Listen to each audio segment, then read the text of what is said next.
Hürmetli vatandaşlık siyasetimizi devamlaştırmamız. Bugün saat 2019 yıl 10. ayının 17. günü hafta Perşembe. Endeki mevzumunda Cungo uzun kişil Amerika'nın ornuna ötmekçi buluvatıdı. Beijing'den bütün dünyanın görevli ilişiğe yol koymayız. Mavzulu haber 10. ayının 16. günü Cungo'ya nezaret orbitede ilan kılındı. Haber mındak başlar. Kenges Palata azası Senatör Marco Rubio 10. ayının 15. günü Pakis haberdir orbiteki imzalık makale zep mındak görset. Cungo uzun kişil Amerika'nın ornuna ötmekçi buluvatıdı. Amerika bununla cevap kaytırışı gerek. Cungo'nun dünyanı göre gelişine yol koyulu olmaydı. Amerika'nın kelgisi doğrusu da Beijing'in prensip belgelep bir işine mutlak yol koyulu olmaydı. Makalımında görüştüldü.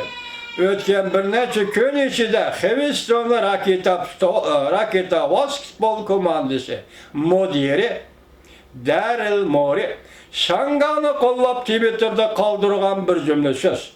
Naiti küçlük inkas kozguldu. Amerika halkı Cungo'nun naiti zor bazar küçüden paylanıp Amerika şirketleri kandak tahdit selavat kaldığını öz gözü bilen gördü. Amerika Basketbol Cemiyeti NBA adam seylever ötke hepti mındak görsetken cemiyetimiz Daryl söz matbuat hukuku işletip sözlügen sözleri için Allah bir kimden apo soramaydı. Ama Cungo Kompartiyasının NBA'den nime kılışını talep kılışı onun dünya karışığa muvaffak geldi diye. Cungo Merkez Televizyası'nın sözleri köpçülük Amerika halkına hayran kaldırdı. Biz her kandak devletinin ilgilik hukuk ve cemiyetin mukamlıkıga hırs keltirdiğin söz ibarelerini, söz matbuat erkinliği dairesizdeki fikirler de hesaplamayız. Bu kompartiyanın meydanı var. O şaşlı kişinin hayran kaldırdığın bir eşi oldu ki NBA'nin basketbol mahiri LeBron James haftanın birinci günü mındak dedi. Hakikaten bizden söz matbuat erkinliğimiz var. Bu erkinlik bazıda degende selbi tesir edip geliyordu. O yana Darley'nin Twitter'da kaldırgan fikrini tenkit kılıp hata yetekleş, yaxşı terbiye görmegen dedi. Bu basketbolçu mahir iken, basketbolçunun kılvatkan gibi bazı Amerikalıkta terbiye görmegen dep tanıtlasa, bu bir külgülük buldu. Lakin Amerikalık özünün rehberini mıhlak tanıtladı. Senatör Marco Rubio bunda hesapladı.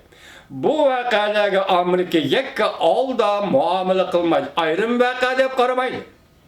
Beijing'in söz ibareleriga, ispat edilişiga, texnik jihatdagi zo'migarliklar onun oxirgi maqsadini ishga oshirishdan choralari deb qaralishi kerak.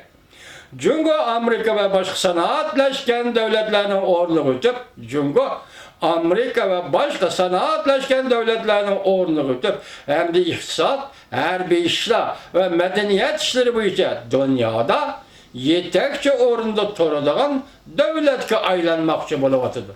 Müşahidemen hoş buldum. Nimiş kadisimiz vatandaşım? Senatör Marco Rubio birinci ve pişengendek. Cungo'nun hazırı kılıvatkalları, etivatkallarının hemmisi maksat fakat bir. Amerika'nın o'rniga o'tish, Amerika'nın o'rniga o'tib dunyoga hukmronlik qilish, Amerika'nın o'rniga o'tib uni nazarda masalan Amerika zo'migarlik qilgandek Jungo'ni zo'migarlik qilish. Mushu maqsad Xitoyning navbatdagi maqsadini Marco Rubio, senatör Marco Rubio shundoq yaxshi tushunibdi. Shuning uchun xo'sh bo'lib, men bu leksiyani sizlarga tayyorladim vatandoshim. Marco Rubio ta'kidlab bunda ko'rsatdi. hiç kılmasını kabul kılgılmanmaydı. Hiç kılalmayman degenlikni kabul kılgılmanmaydı. Ötke hepti yüz bergen tajavuzçılıkta kabul turuşka Amerika hazırki kanun nizamnamalarını işletişine oylayış gerek. Amerika'nın menfaatini qoğlap, Cumhur Kompartiyasının Amerika şirketlerine düşmanlık kılışlarına, mecburlaş kılıklarına zerbe verişimiz lazım. Senatörüm Marco Rubio makalının ahırlı hulasılap bunda görset. Amerika Cumhur'dan kelivatkan iktisadi tehditke ciddi karşı gerek. Amerika'da siyaset belgileyiciler, savdo sanaat dairleri ve istimalçılar birdek hareket kullanmayırken ondaqda Amerika fakat Cumhur Kompartiyasiga kuch bergen bo'ladi. O vaqtga yetganda agar onunğa boysunmasan, yani Cumhurluqqa boysunmasan, o yani Cumhur bütün dünyani görevga aladi. Biz Amerika'nın kelgüsünü, cümleden iktisadını, işçilerin hayatını, turmuşunu, Amerika medeniyetini, Cumhur belgelep birdiğen prinsipla işçiye koyalmayız. Bunun Amerika mutlak olmayı. Bu senatörden bayanatı değil bu ne? Siyaset fikir veya göz karaş emez. Bir nefer senatörünün senatör Marco Rubio'nun Xitay doğrusundaki bayanatı desek hatalaşmayımız vatandaş.